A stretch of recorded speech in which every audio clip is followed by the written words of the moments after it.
Continental knitting differs from English knitting because instead of holding the yarn in your dominant hand, you keep it anchored with your non-dominant hand.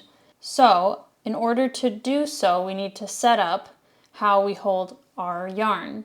So what I like to do is lay the yarn I'm working with in between these two fingers, like this.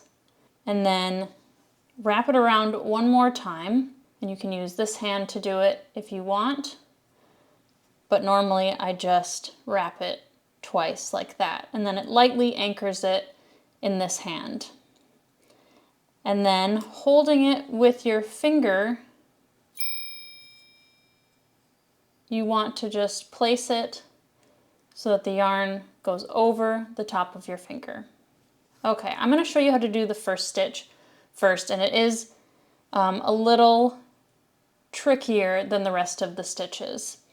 So what you want to do is you want to go in through the bottom and out through the top and cross this needle in the back of this needle.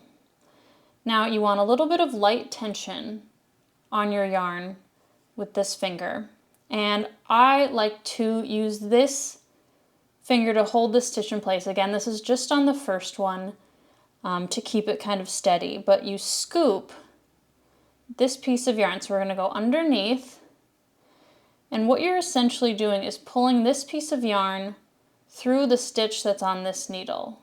So again, you can hold it and anchor it with this finger, pull it down and through, and then off the needle.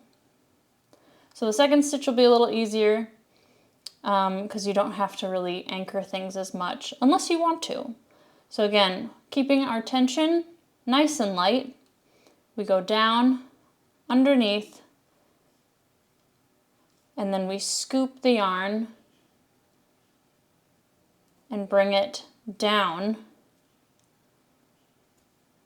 through that stitch, through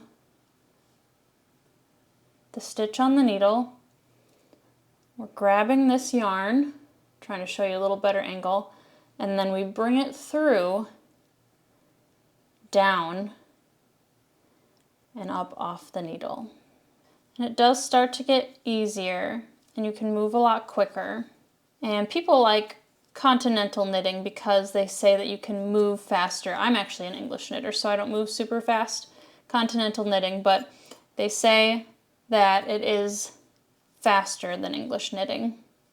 The knit stitch is pretty simple to get the hang of, but once you get to the purl stitch, that's when things get a little trickier.